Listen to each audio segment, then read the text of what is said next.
Pues vamos a leer el Salmo 119, versículos 159 y 160.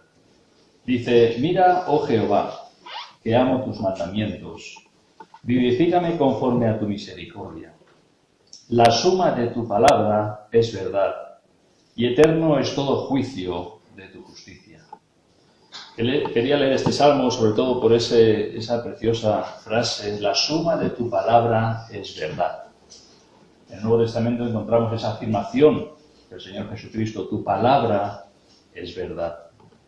Y lo importante que es la enseñanza de la palabra de Dios, o el estudio de la bibliología. ¿Qué es lo que creemos? ¿Y por qué creemos lo que creemos? Porque Dios nos ha dejado un registro escrito en estas páginas que tenemos en nuestras manos. Y en su providencia pues ha permitido que la tengamos en nuestro idioma. Hasta no hace mucho, 500 años, pues tú podías leer la Biblia si sabías latín, o si sabías hebreo, o si sabías griego. Si no sabías alguno de estos idiomas, pues tú no podías leer la Biblia. Tenías que fiarte de lo que otros te dijeran que la Biblia decía.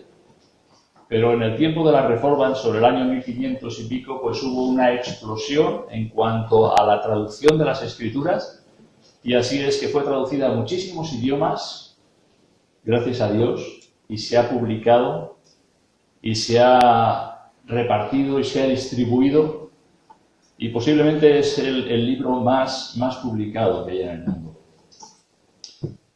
Y es una bendición que nosotros podemos tener la palabra de Dios en nuestras manos. Una de las máximas del tiempo de la Reforma era sola Escritura.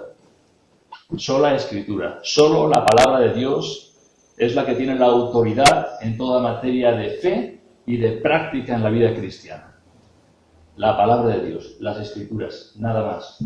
Sabéis que por la tradición, pues la Iglesia Católica ha ido construyendo una jerarquización, de forma que ellos decían de que no, la palabra de Dios debe de ser interpretada bajo el magisterio de la Iglesia. O sea que ningún creyente, de una forma particular, podía leer las Escrituras y entenderlas por sí mismo. Era necesario que tuviera el magisterio, la enseñanza de los sacerdotes, obispos y toda esa jerarquía que la Iglesia Católica había establecido. Y en el tiempo de la Reforma pues hubo ese resurgir de que no es cierto, de que todo cristiano es un sacerdote y que tenemos la bendición y el privilegio de ir a las Escrituras por nosotros mismos y en oración, contando con la guía y la acción iluminadora del Espíritu Santo, poder entender las Escrituras. La suma de tu palabra es verdad, dice el salmista. Y es cierto que la palabra de Dios pues nos habla de muchas cosas. Y en todos sus aspectos y en todas sus áreas, la suma de tu palabra es verdad.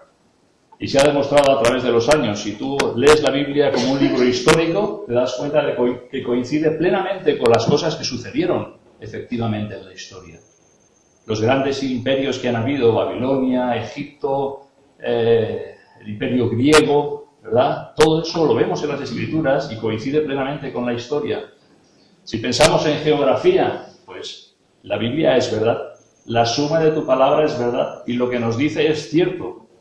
Incluso cuando la Biblia habla de que en tal lugar había una civilización que a lo mejor ni sabe que existía, y después, años posteriores, con descubrimientos arqueológicos, se ha ratificado de que la palabra de Dios es verdad. Si piensas en ciencia, ¿verdad?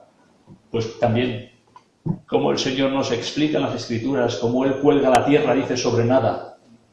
Ahí está, ¿verdad? Nos habla de la redondez de la tierra. Nos habla de que los ríos todos van a parar al mar y el mar nunca se llena. Al lugar de donde los ríos vinieron, allí vuelven para recorrer de nuevo su camino. La ciencia encaja perfectamente con la palabra de Dios. Porque el mismo Dios que nos ha revelado las Escrituras es el mismo Dios que ha creado todo lo que existe. Y que ha establecido esas leyes de la naturaleza, que no son ni más ni menos lo que el Señor ha establecido para el funcionamiento. Y si hablamos de teología, pues ¿qué más, verdad? Dios se ha revelado a través de las Escrituras. Dice que Dios ha hablado muchas veces y de muchas maneras a los padres por los profetas, y en estos posteriores días nos ha hablado por el Hijo, ¿verdad? Por el Señor Jesucristo. y la suma de tu palabra es verdad.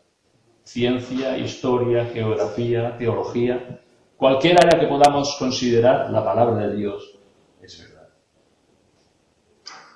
Hemos estado considerando, la última vez que prediqué, acerca del canon del Nuevo Testamento. Mencionar que el canon, la palabra canon significa regla, caña o vara de medir.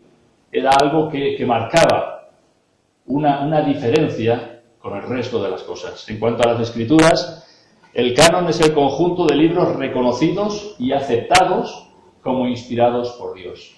Esta es una doctrina fundamental, ya lo hemos mencionado en otras ocasiones. El hecho de que la palabra de Dios ha sido inspirada, soplada, dada por Dios mismo. Y aquellos hombres, usando su estilo de escritura, sus personalidades diferentes, sus conocimientos, su cultura, pues fueron guiados, fueron llevados por el Espíritu Santo para escribir cada una de las palabras que nosotros leemos en las Escrituras.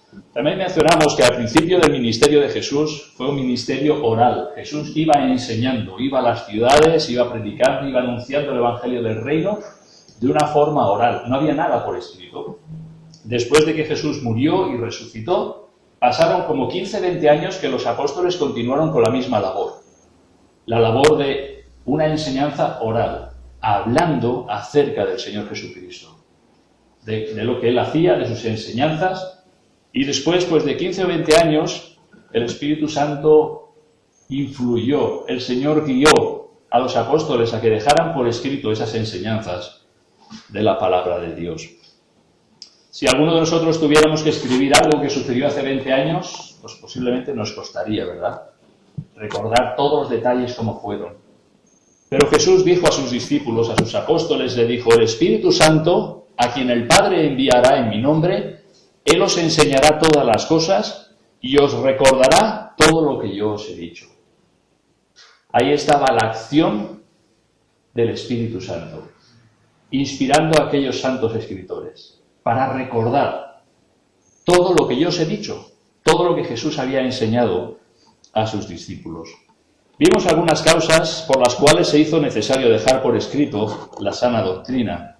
Y vimos tres puntos principales. En primer lugar, por la extensión de la Iglesia. La Iglesia llegó un momento pues que ya no era una iglesia local en Jerusalén, sino que se extendió. Jerusalén, Judea, Samaria y hasta lo último de la tierra, ¿verdad? Entonces muchos creyentes ya estaban muy alejados de lo que era el centro de Jerusalén. Y sabemos por el libro de los Hechos cómo vivían los cristianos, la iglesia primitiva. Cómo vivía, ¿verdad? En el libro de los Hechos nos hablan de 4 cosas. Nos habla de la doctrina de los apóstoles, de la comunión unos con otros, del partimiento del pan y de las oraciones. Ese era el funcionamiento de la iglesia local. Y vemos el primer punto, la doctrina de los apóstoles. Claro, en lugares donde los apóstoles no llegaban y había cristianos, pues, ¿qué debemos de hacer? ¿Cómo debemos de hacer? ¿Qué debemos de creer?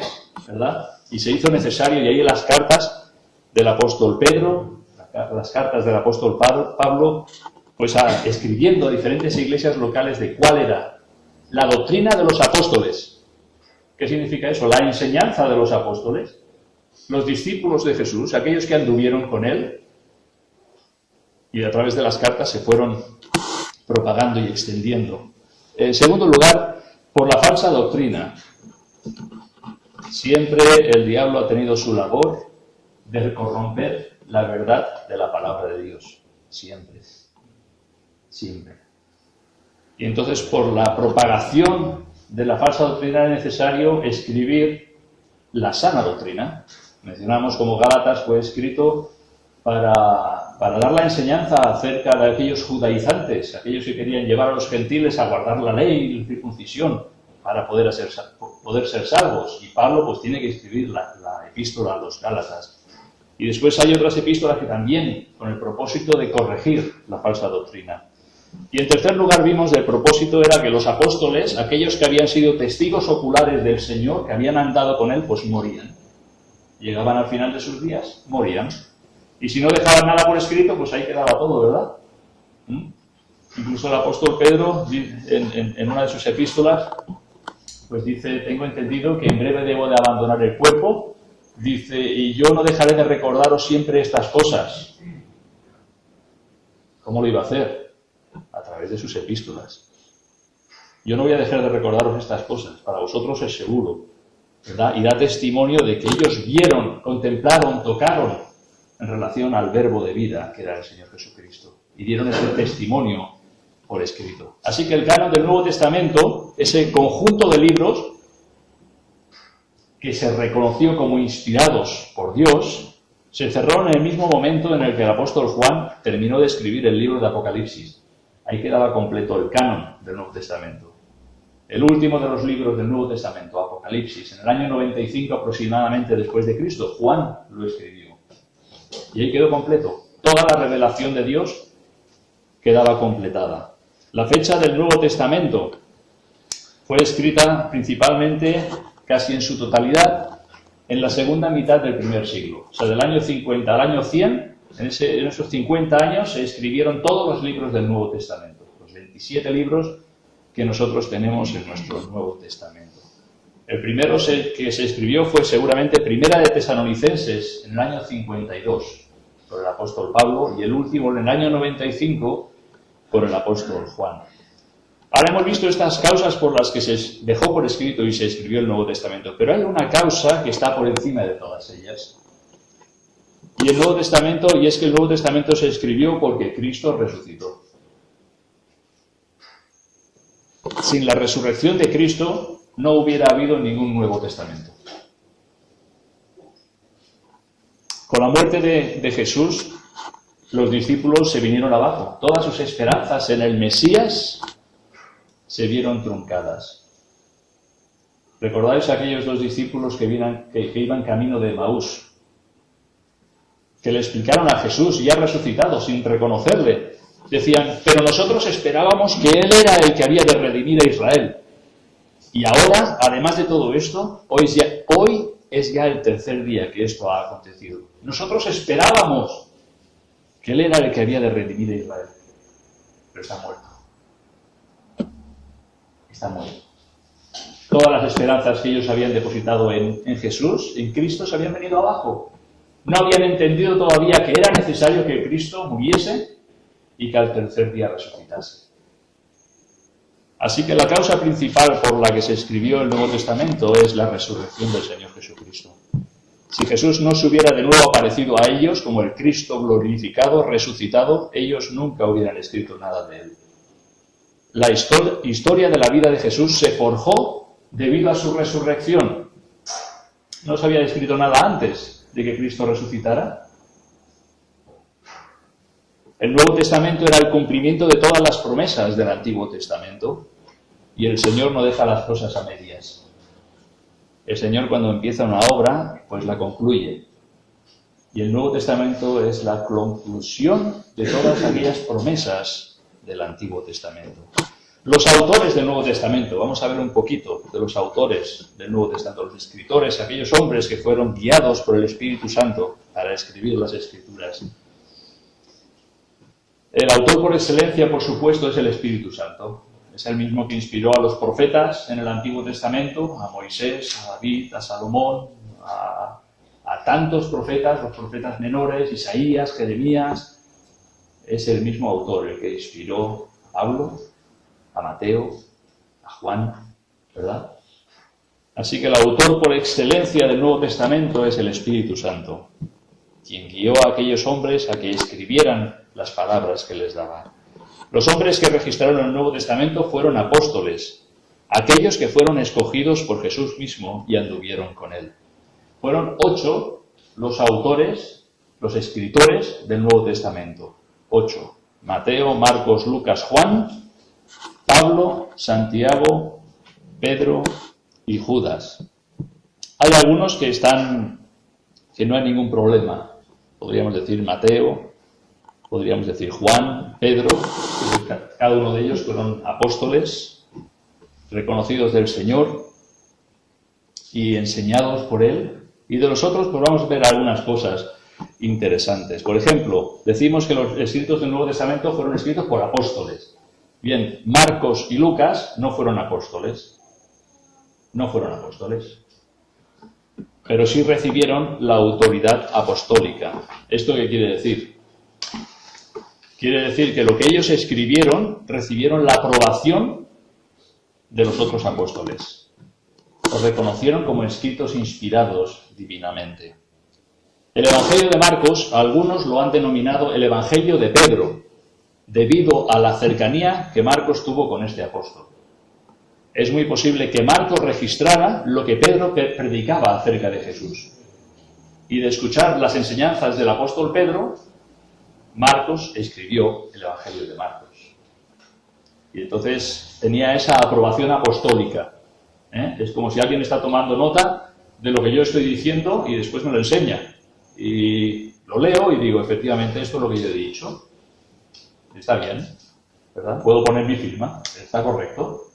Pues de la misma forma, el apóstol Pedro enseñaba, Marcos posiblemente le acompañaba, le ayudaba en el ministerio y escribió pues lo que había oído, ¿verdad?, de Pedro. Y aún sin él ser apóstol, sí que fue usado por el Señor y recibió esa aprobación apostólica de su evangelio. Lucas fue el único escritor que no era judío. Interesante, ¿verdad? No era judío, Lucas. Era griego, era gentil. Y él escribió, también fue usado por el Señor para escribir 2 libros del Nuevo Testamento, el Evangelio de Lucas y el libro de los Hechos. Muy importantes estos libros en el Nuevo Testamento. Es interesante también notar que Lucas hizo un trabajo exhaustivo de investigación que junto con la inspiración divina dieron como resultado estos libros. Esto es interesante mencionarlo, porque a veces pensamos que en la inspiración es aquello que te viene... no sé cómo, estoy inspirado, ¿verdad? Pues hubo un trabajo de Lucas, un trabajo de investigación. Vamos a verlo en los primeros versículos del capítulo 1 del Evangelio de Lucas. Vamos a ver cómo él mismo lo menciona.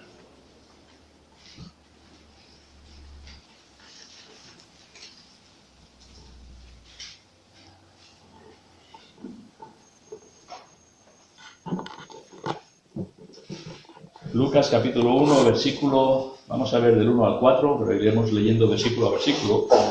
Y empieza Lucas así, este evangelio. Puesto que ya muchos han tratado de poner en orden la historia de las cosas que entre nosotros han sido ciertísimas, tal como nos lo enseñaron los que desde el principio lo vieron con sus ojos y fueron ministros de la palabra, me ha parecido también a mí, después de haber investigado con diligencia todas las cosas desde su origen, escribirlas por orden, oh excelentísimo Teófilo, para que conozcas bien la verdad de las cosas en las cuales has sido instruido. ¿Qué vemos aquí? Vemos aquí un trabajo de investigación, ¿verdad? Y un buen trabajo de investigación. Pero empieza diciendo en el versículo 1, puesto que ya muchos han tratado de poner en orden la historia de las cosas que entre nosotros han sido ciertísimas. Muchos han tratado de poner en orden. Muchos. Entonces quiero subrayar esa palabra. Muchos. ¿Quiénes? Lucas dice muchos. Hay muchos que han tratado de poner en orden todas las cosas. Recordad que habían pasado muchos años, ¿verdad? Ya desde que Jesús había muerto y resucitado. Y aquí empiezan a hablar no de la muerte y resurrección de Jesús, empiezan a hablar de cuando vino el ángel y anunció el nacimiento de Juan el Bautista. Estamos hablando de 40, 50 años para atrás. Es un trabajo de investigación grande, ¿verdad? Pero hecho de muchos. Es posible que muchos tuvieran un buen deseo de ordenar los acontecimientos desde la vida de Jesús. Nosotros podemos decir de 2, Mateo y Marcos. Porque Juan fue un escrito posterior. O sea, cuando Lucas escribió estaban el Evangelio de Mateo y de Marcos. El de Juan todavía no, y él estaba pues trabajando en su investigación. Muchos. Más adelante lo veremos. Se han contabilizado como 50 libros, evangelios apócrifos, falsos. Historias extrañas de la vida de Jesús, de la niñez de Jesús, etcétera, etcétera, etcétera. Pero él dice aquí, muchos han tratado de poner por orden. Lo que está claro es que la inspiración divina la tuvieron Mateo, Marcos, Lucas y Juan. El Señor empleó en los evangelios el principio de 2 o 3 testigos. Este es un principio que se había practicado en el Antiguo Testamento. Cualquier acusación contra alguien debía de contar con el testimonio de 2 o de 3 testigos. Incluso recordamos cuando Jesús fue acusado, falsamente buscaron falsos testigos, ¿verdad? Para poder acusar a Jesús buscaban falsos testigos, 2 o 3. Entonces, en cierta forma, tenemos en los evangelios ese principio de no 2 o 3 testigos, sino hasta de 4 testigos. Y el Señor nos ha dado 4 libros de los evangelios. 4 libros que nos hablan de la historia de Jesús, desde su nacimiento hasta su muerte y resurrección. 4 testimonios distintos de diferentes personas de la vida, muerte y resurrección de Jesús. Mateo, Marcos y Lucas son conocidos como los evangelios sinópticos, porque seguramente os habéis dado cuenta, hay pasajes paralelos. Tú lees una historia en Mateo, la ves repetida en Marcos, en Lucas, y aunque explicara quizás de diferente manera o de diferente perspectiva, está hablando del mismo hecho histórico. Y se complementan los unos a los otros. Es interesante que el Señor no nos ha dado un evangelio con todas las cosas, ¿verdad? Todo completo, sino nos ha permitido tener los 4 evangelios. Y a lo mejor es para que el Señor, nosotros hagamos lo mismo que hizo el apóstol, lo que hizo Lucas, ¿verdad? Un trabajo de investigación. Mirar qué es lo que dice Marcos, mirar qué es lo que dice Mateo, mirar qué es lo que dice Lucas. Estos evangelios principalmente hablan de los hechos de Jesús, de los milagros de Jesús, y Juan se centra más en las enseñanzas de Jesús. Pero aquí dice, muchos han tratado de poner por orden entre las cosas que entre nosotros han sido ciertísimas, o sea, no hay lugar a dudas, ciertísimas. No hay ninguna duda de lo que voy a escribir, está diciendo Lucas, es cierto. Porque lo han dicho aquellos que lo han visto con sus ojos. Dice en el versículo 2, tal como nos lo enseñaron los que desde el principio lo vieron con sus ojos y fueron ministros de la palabra. ¿Veis aquí? Lucas no anduvo con Jesús como un apóstol, no siguió a Jesús en su ministerio. Lucas estaba fuera, no estaba, de hecho él era gentil. Dice, tal como nos lo enseñaron, ¿quiénes? Aquellos que desde el principio lo vieron con sus ojos y fueron ministros de la palabra. Esta palabra significa logos. Logos es Cristo, ¿verdad? Lo encontramos en el Evangelio de Juan, el verbo, la palabra, ministros de la palabra. Lo que Lucas escribió cuenta con ese testimonio ocular de lo que los apóstoles del Señor vieron de la vida y obra de Jesús. Hechos ciertos e históricos. Lucas no escribe una novela, escribe un testimonio histórico de Jesús. No está interesado en fantasías o qué bien quedaría si cuento aquí esto o aquello. Eso los evangelios apócrifos sí que se han dedicado a poner sus novelas, sus historias, invenciones humanas. No. Yo creo que Lucas hizo un trabajo de investigación y aquello que estaba realmente, que era ciertísimo, que estaba comprobado, que tenía evidencia clara y peso histórico, pues él lo registraba en su evangelio.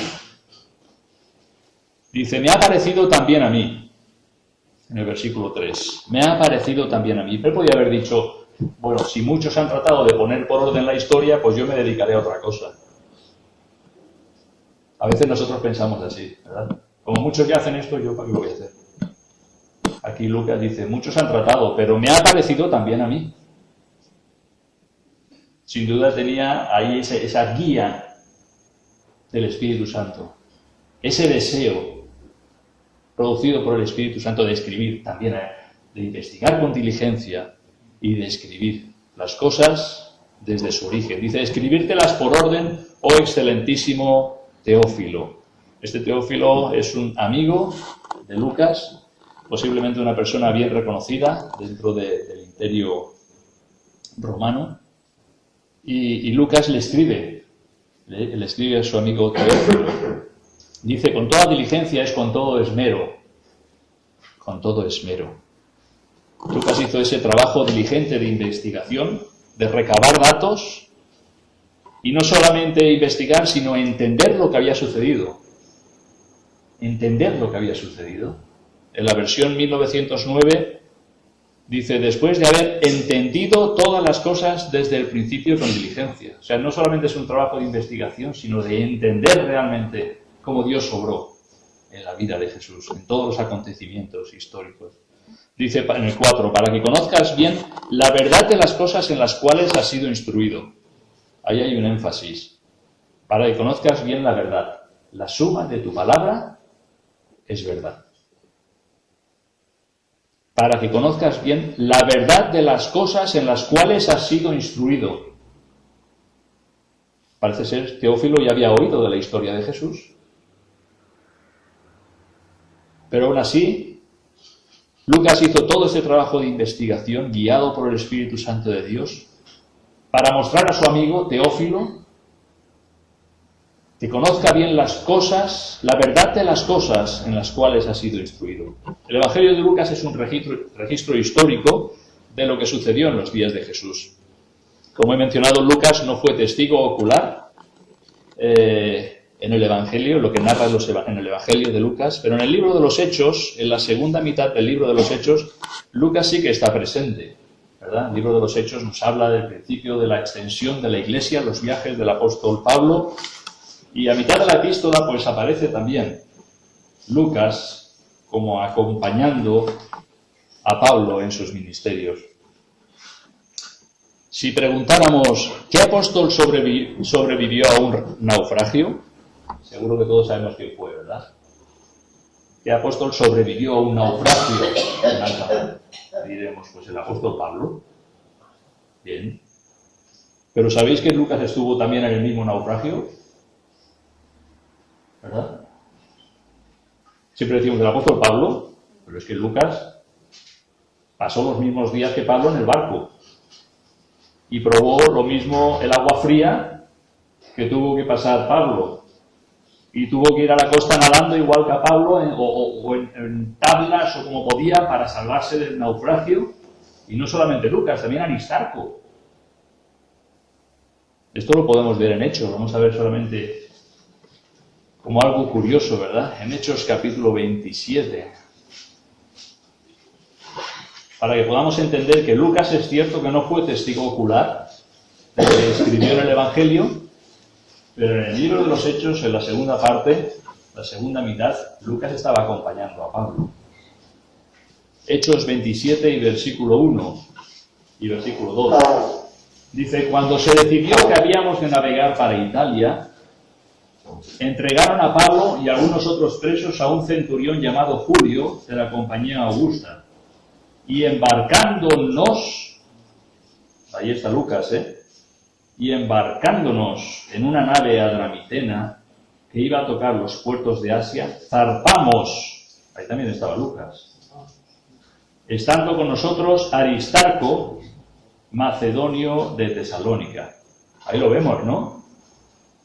Entonces, ¿quién pasó el naufragio? Pues Pablo, pero Lucas también y Aristarco también, además de muchos otros, ¿no? Más adelante nos dice que hubieron 266 personas en aquel barco, ¿verdad? Pero lo que quiero decir es que aquí Lucas estaba presente, él era testigo ocular de todo lo que estaba aconteciendo en ese viaje de Pablo a Roma, porque había apelado a César. Y más adelante en el versículo capítulo 28 y 29 también lo menciona varias veces. Cuando llegaron a la isla, dice, estando ya a salvo, supimos que la isla se llamaba Malta.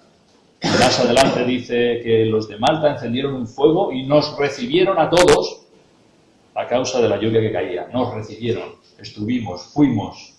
O sea que vivió, fue testigo presencial y sufrió exactamente lo mismo que el apóstol Pablo en aquel naufragio. En cuanto al apóstol Pablo, podríamos decir, él no fue apóstol que anduvo con Jesús. Pues es cierto. Es cierto, el Señor no llamó a Pablo cuando empezó su ministerio. Pablo no estuvo yendo con los apóstoles aquí y allá. Pablo, cuando empezó el Evangelio a ser propagado, nos dice que él perseguía a la iglesia y la asolaba sobremanera. Hasta que, yendo camino a Damasco, el Señor se le apareció en el camino, ¿verdad? Y el Señor le dijo, Saulo, Saulo, ¿por qué me persigues? Y ahí fue la conversión de Saulo de Tarso al apóstol Pablo. Sí podemos decir que es cierto que Pablo no recibió el llamado del Señor durante el ministerio de Jesús en la tierra, sino de Cristo resucitado y glorificado. El Señor se le apareció en el camino y le llamó, yo te mostraré cuánto te es necesario padecer por mi nombre. Y llevarás mi nombre en presencia de reyes y de los gentiles y los de mi nación. Un llamado exclusivo del apóstol Pablo. Él mismo se considera, dice, yo soy el más pequeño de los apóstoles, que no soy digno de ser llamado apóstol, porque perseguía la iglesia de Dios. Pero por la gracia de Dios soy lo que soy, y su gracia no ha sido en vano para conmigo. Más adelante podemos decir, bueno, ¿pero qué predicaba Pablo? Pues predicaba lo que había recibido de Jesús mismo. Igual que los apóstoles, pero de ese Cristo resucitado y glorificado. En Corintios nos dice, porque yo recibí del Señor lo que también os he enseñado. Que el Señor Jesús, la noche que fue entregado, tomó pan y, ¿verdad?, establece pues la celebración de la Santa Cena y trata de poner orden en la iglesia de Corinto. Pero que dice, porque yo recibí del Señor. A mí no, Pablo puede decir, a mí no me lo ha explicado el apóstol Pedro, ni el apóstol Mateo, ni a mí, yo no he ido al instituto bíblico que está en Jerusalén. No, porque yo recibí del Señor. Y más adelante, en 2 de Corintios, Pablo habla. Dice, conozco a un hombre en Cristo que hace 14 años. Si en el cuerpo, no lo sé. Si fuera del cuerpo, no lo sé. Dios lo sabe. Que fue arrebatado hasta el tercer cielo. Y conozco al tal hombre. Si en el cuerpo o fuera del cuerpo, no lo sé. Dios lo sabe. Que fue arrebatado al paraíso, donde oyó palabras inefables que no le es dado al hombre expresar. Así que Pablo es la excepción, ¿verdad?, de los apóstoles. No anduvo con Jesús en su ministerio, no fue testigo en su muerte, resurrección, sí vio al Cristo resucitado y recibió el llamado del Cristo resucitado. Recibió la enseñanza de Jesús que él después daba a las iglesias. Y dice que oyó palabras inefables que no le es dado al hombre expresar. Debido a esta, como él dice, no lo sé, si era en el cuerpo o fuera del cuerpo, no lo sé, Dios lo sabe. A causa de esta visión, pues él tuvo ese aguijón en la carne, el Señor le dio ese aguijón en la carne, dice, para que no me saltase sobremanera, para que no me enorgulleciese. Y he rogado al Señor 3 veces que lo quito de mí, y el Señor me ha dicho, bástate mi gracia, porque mi poder se perfecciona en la debilidad. Así que el apóstol Pablo, como escritor de una gran parte del Nuevo Testamento, fue escogido especialmente por el Señor. Y fue realmente un instrumento usado. El apóstol Pablo escribió 13 epístolas en el Nuevo Testamento. 13, y algunos dicen 14, si cuentas el libro de los Hebreos. El Nuevo Testamento tiene 27 libros. Pablo escribió 13 o 14. Y él escribió el más importante cuerpo de doctrina del Nuevo Testamento. No importante porque fuese más importante que cualquier otro escrito, sino por la enseñanza doctrinal, sobre todo el libro de Romanos, ¿verdad? Esa espina dorsal en cuanto a la doctrina, el libro de Romanos. En cuanto a los autores de Santiago y Judas, hay quienes creen que los que escribieron estos libros, Santiago y Judas, fueron apóstoles, y hay quienes creen que no fueron apóstoles, sino hermanos de Jesús. Aquí hay un poco de controversia, porque hay comentaristas que dicen que sí, otros que dicen que no, ¿vale? Solamente vamos a ver 2 versículos en Mateo capítulo 10, para que podamos entender un poquito el problema con ellos. Mateo capítulo 10, versículos 2 y 3. Aquí habla de la lista de los apóstoles. Mateo 10, 2 y 3. Los nombres de los 12 apóstoles son estos. Primero, Simón, llamado Pedro, y Andrés su hermano. Jacobo, hijo de Zebedeo. Vale, quedaros con este nombre. Jacobo, hijo de Zebedeo. Y Juan su hermano. Felipe, Bartolomé, Tomás, Mateo el publicano, Jacobo, hijo de Alfeo. Ya vemos dos Jacobos. Vemos dos Jacobos aquí, ¿verdad? Primero el hijo de Zebedeo y ahora Jacobo, hijo de Alfeo. Luego dice Lebeo, por sobrenombre Tadeo, Simón el cananista y Judas Iscariote, el que también le entregó. Así que hablan dos Jacobos aquí. Hay dos apóstoles que se llaman Jacobo. Jacobo, Santiago, viene de Jacobo, ¿vale? Y si están aquí mis hijos se van a reír, porque muchas veces les he explicado cómo ha derivado el nombre de Jacobo a Santiago. Pues Jacobo era San Jacobo, ¿sí? San Jacobo, San Iago. ¿Os dais cuenta? Santiago es San Jacobo, de ahí ha derivado el nombre. Por eso nosotros encontramos libro de Santiago, ¿y este quién es? Si no aparece ningún escrito, pues es San Jacobo, San Iago, Santiago. Muy bien. Tenemos aquí dos Jacobos, que son apóstoles. Vamos a Juan capítulo 14.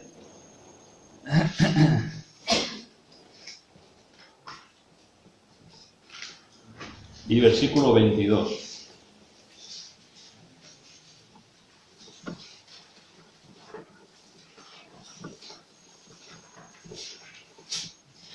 Juan 14, 22. Le dijo Judas, y entre paréntesis, no el Iscariote: Señor, ¿cómo es que te manifestarás a nosotros y no al mundo? ¿Vale? Le dijo Judas, no el Iscariote. Y está hablando de un apóstol, que en el otro pasaje se menciona como Tadeo. No se menciona como Judas, se menciona como Tadeo. Pero aquí dice, le dijo Judas, no el Iscariote, o sea, no el que entregó al Señor. ¿Cómo es que te manifestarás en nosotros y no al mundo? Y aquí está, pues, uno de los apóstoles. Así hay dos apóstoles que se llaman Jacobo y dos apóstoles que se llaman Judas. Vale. Está claro que Judas Iscariote no escribió el libro de Judas, ¿verdad? Podría ser Judas el apóstol. Y de los dos Jacobo, el hermano de Juan, fue muerto por Herodes pronto en el ministerio. En el capítulo 12 del libro de los Hechos, Herodes coge y lo mata a espada. Por lo tanto, Jacobo, el hermano de Juan, tampoco podía haber escrito el libro de Santiago. Pero no están liando con Jacobo y con Judas. Pero es que aquí no se acaba la historia. Vamos a Mateo capítulo 13 y versículo 55. Mateo 13, 55.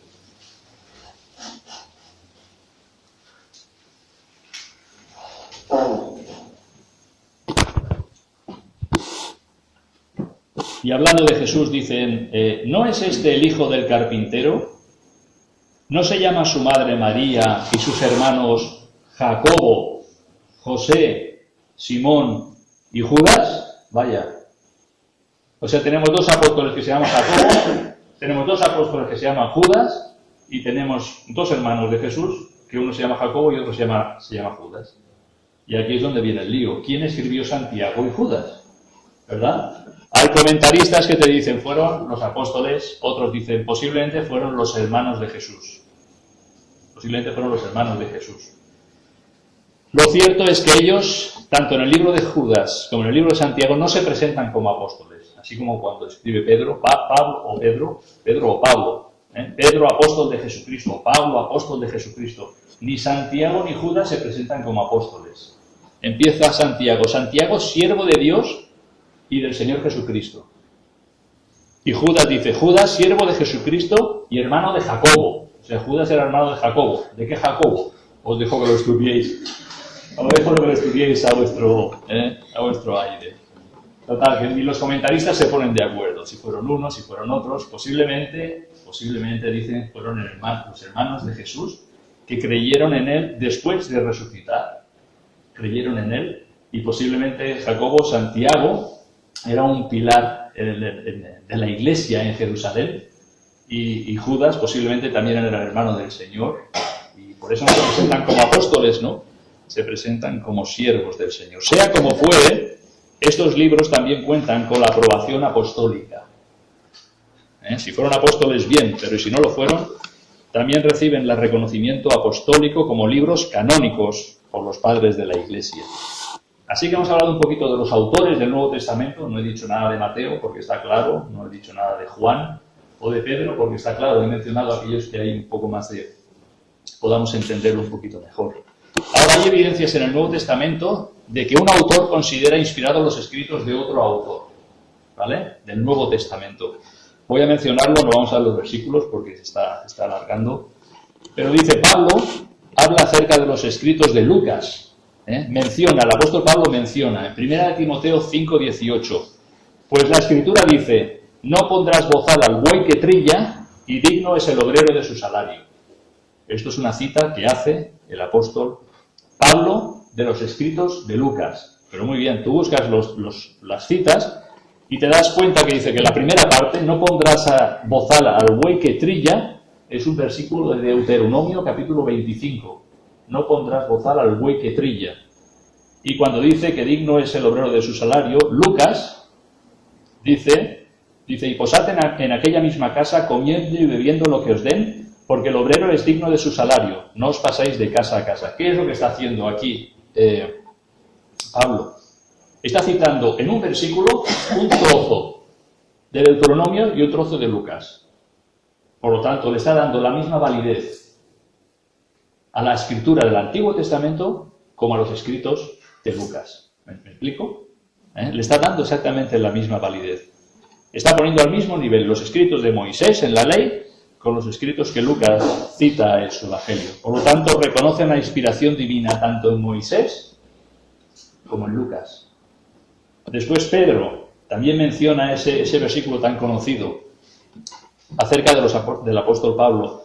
Dice, tened entendido que la paciencia de nuestro Señor es para salvación, como también nuestro amado hermano Pablo, Pedro está citando a Pablo, según la sabiduría que le ha sido dada, os ha escrito casi en todas sus epístolas, hablando en ellas de estas cosas, entre las cuales hay algunas difíciles de entender, las cuales los indoctos e inconstantes tuercen, como también las otras escrituras. ¿Cuáles son las otras escrituras? El Antiguo Testamento.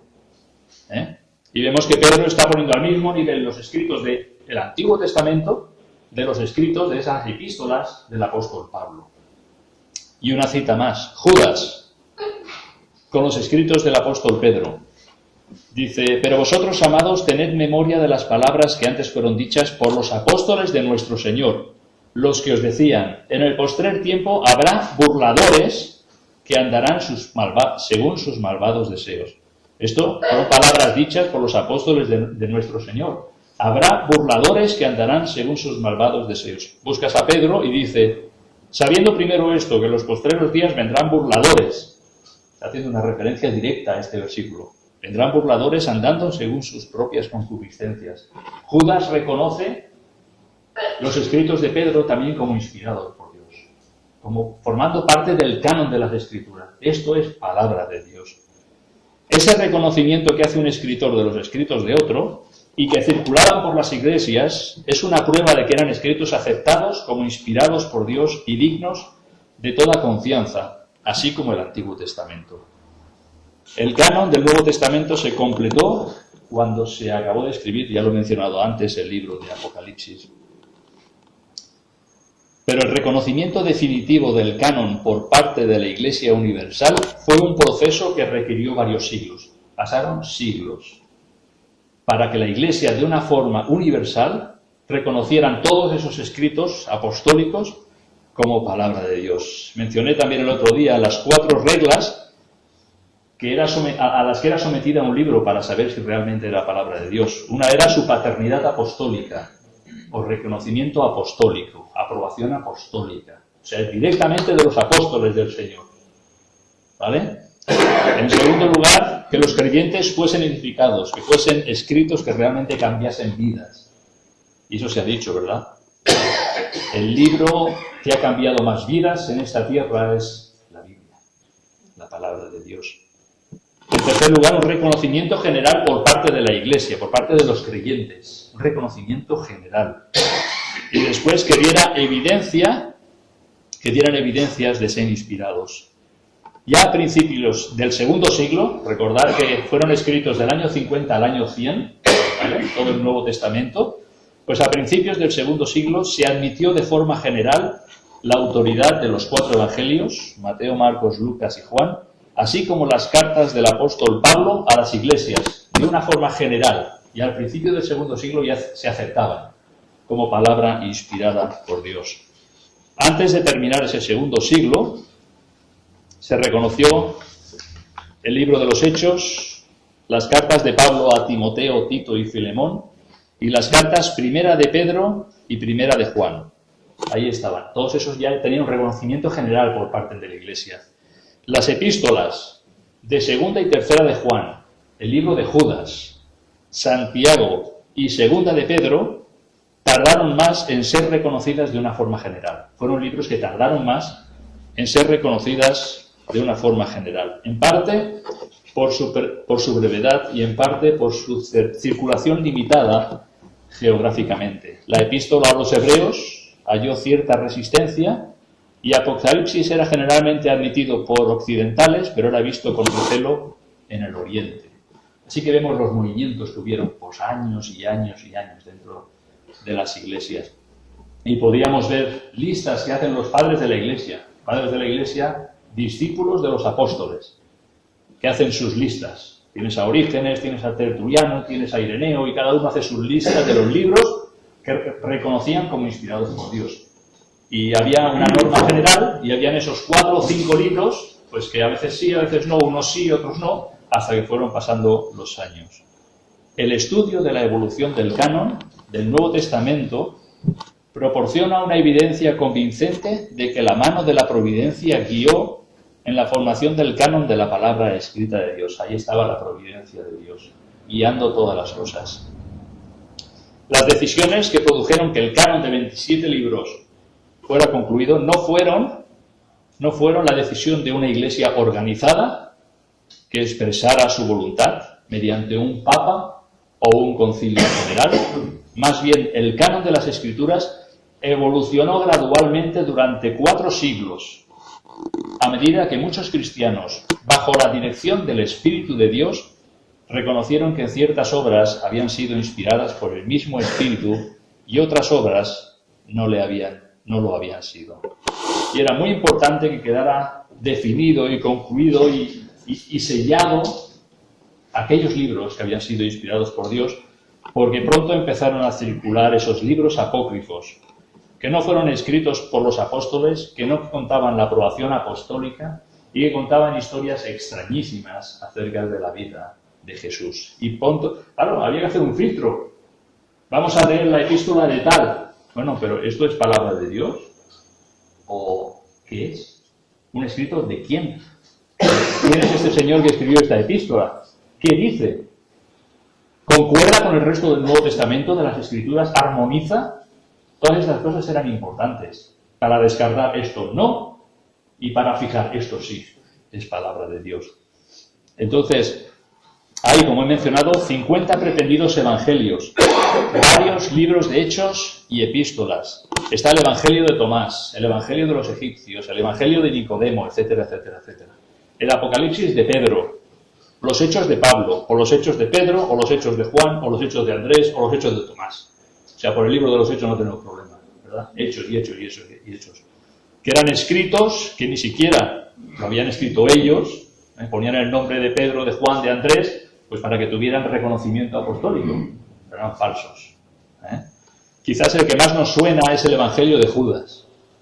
Esto sí que nos suena, ¿no? Últimamente, bueno, hace varios años se hubo todo un revuelo del Evangelio de Judas, el cual contradice los evangelios canónicos, lo cual demuestra su falsedad. El Evangelio de Judas, que ha hecho tanto revuelo, incluso hicieron alguna película, creo, es falso, porque no armoniza en absoluto con los otros evangelios de la palabra de Dios. Ningún libro de la Biblia contradice a otro.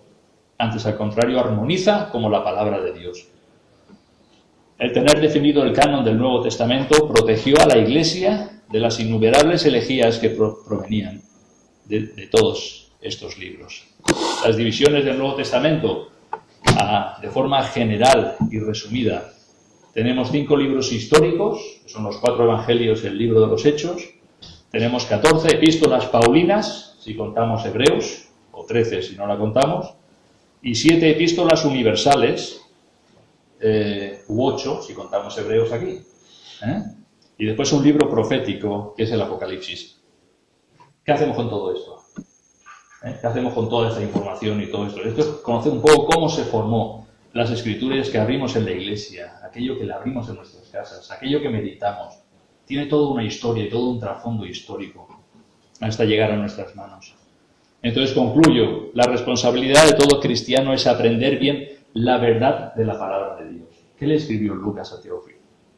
Para que conozcas bien la verdad de las cosas en las cuales has sido instruido. Para que conozcas bien la verdad de la palabra de Dios.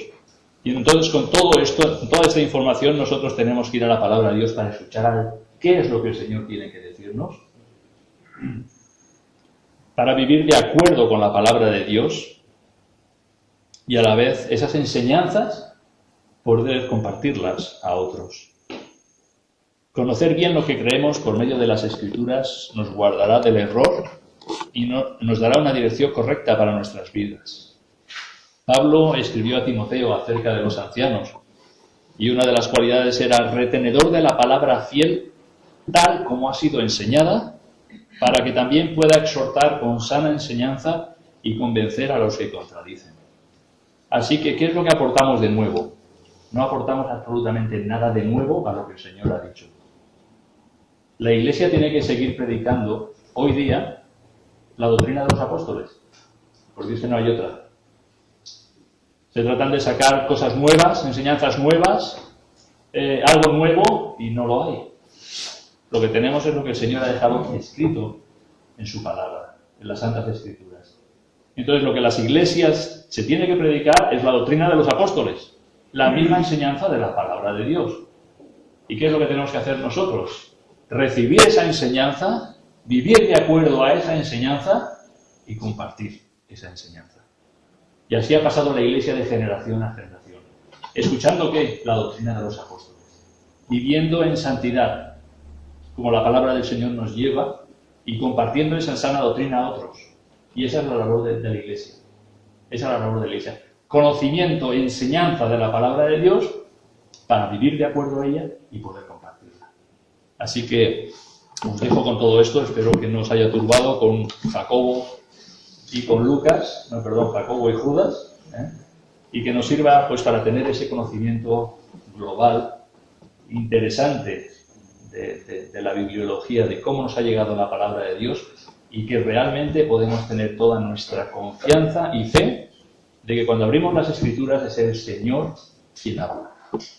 Es el Señor el que dio esas palabras a aquellos apóstoles, a aquellos profetas, a aquellos santos escritores, y es lo que nosotros podemos estar recibiendo de día en día. Es que el Señor lo que diga.